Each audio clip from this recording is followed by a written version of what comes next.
Social media पे भिवंडी का एक video तेजी से वायरल होता हुआ नजर आ रहा है, जहां पर एक व्यक्ति की पुलिस के साथ हाथापाई होती हुई नजर आ रही है।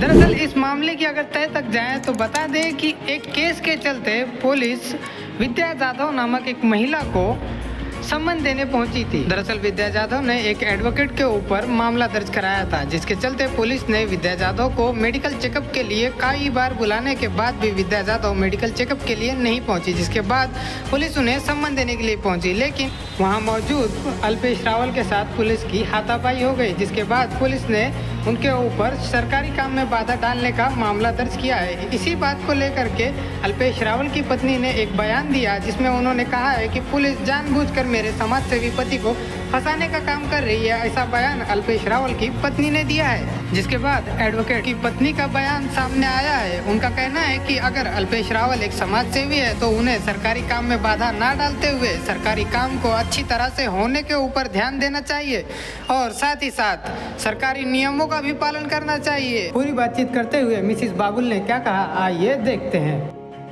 मी माधवी बागुल, माझे मिस्टर वकील आहेत आणि त्यांच्या ऑफिसामध्ये एक क्लायंट येत होतं केसच्या थ्रू। त्याच्यानंतर तिचं आणि सरांचं काय मला काही माहीत नाही ऑफिसमध्ये काय झालं ते, पण त्याच्यानंतर ती अचानक घरी येऊन तमाशे करायला लागली आणि तिच्यासोबत अल्पेश रावल म्हणून एक व्यक्ती आहे, तो पण तिच्यासोबत येत होता। त्या दोघांनी खूप आम्हाला टॉर्चर केलं, मानसिक छळ पण दिला, फोन कॉल करून आम्हाला खूप इरिटेशन करायचे। अक्षरशः आम्ही फोन पण बंद केले आणि त्या बाईने सोसायटीमध्ये येऊन खूप घाण शिवीगाळ केली, माझ्या नवऱ्याला खूप बदनाम केलं। त्याच्यामुळे आम्हाला सोसायटीमधून घरसुद्धा सोडावं लागलं। आम्ही दुसऱ्या ठिकाणी गेलो तरीही त्या बाईने आम्हाला धमकी दिली की जर मला पाहिजे तसं भेटला नाही, तुम्ही दिलं नाही तर मी त्यांना फसवेल, आणि तिने तेच केलं। तिने सरांविरुद्ध केस केली आणि केस केल्यानंतरही तिचं पाहिजे तसं झालं नाही, म्हणून ते अजूनही आम्हाला त्रास देते। आणि आताही मी ऐकलं की असे समाजसुधारक म्हणून त्याचं नाव सांगतात की हे व्यक्ती समाजसुधारक म्हणून एकाला न्याय देत आहेत। हा कुठला समाजसेवक जर दुसऱ्याच्या घरी रात्री अपरात्री एका बाईला घेऊन जातो आणि तमाशे करतो, तर ही कुठली समाजसेवा? तिच्यासोबत येऊन तो आमच्या घरी येऊन आम्हाला टॉर्चर करतो, पैशाची मागणी करतो, घराची मागणी करतो। आम्ही नाही देऊ शकलो तर म्हणून ह्या लोकांनी इतके चाळे केले, इतके आम्हाला टॉर्चर केलं। आणि परत असा समाजसेवक, तर हा कोणता समाजसेवक आहे? रात्रीच्या 12 वाजता एका बाईला घेऊन दुसऱ्याच्या घरी घाणघाण शिवीगाळ करायचा, तर हा कुठला समाजसेवक आहे? यांना जर न्याय पाहिजे होता तर यांनी पोलीस चौकीला जायचं होतं, यांनी न्यायालयात अर्ज करायचा होता। हिच्या टॉर्चरमुळे माझा नवरा 1 महिना घर सोडून निघून गेला। आम्हाला 1 महिना स्ट्रगल करून आम्ही शोधत होतो आणि परत ही बाई आम्हाला असंच टॉर्चर करत राहील।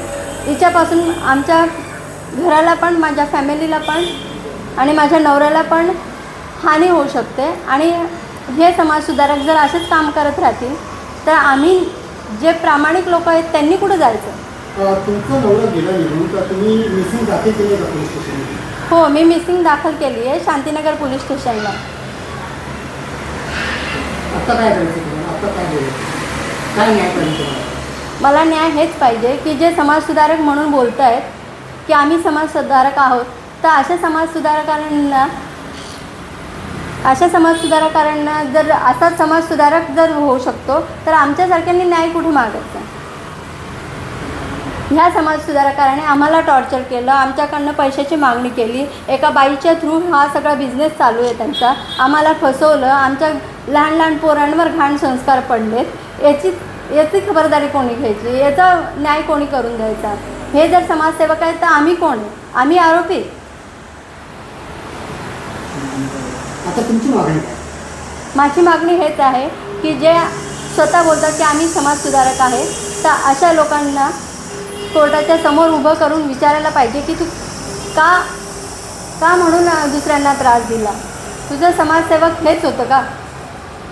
आणि तुमचे जे नवरे आता मिसिंग झाले आणि जर तो दुसऱ्याच्या घरी जाऊन रात्री अपरात्री एका बाईला घेऊन जाऊ शकतो तर तो समाजसुधारक, तर अशा लोकांची कारवाई स्वतः व्हायला पाहिजे।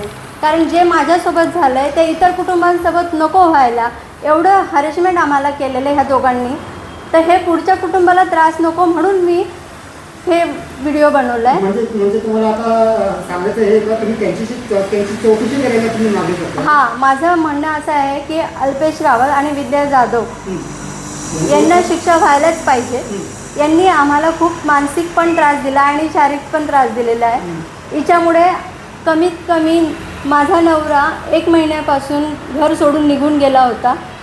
त्याच्यामुळे त्यांची केस पण टाकली होती, मिसिंगची कंप्लेंट पण मी टाकलेली आहे.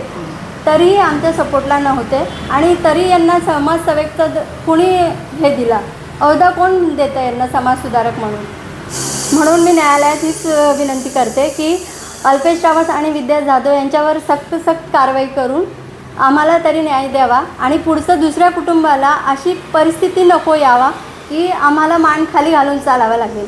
कारण जे सत्य आहेत त्यांना जर न्याय मिळाला नाही तर हे तर गुंडागिरीसारखेच करतील आणि तेच समाजसुधारक बनतील.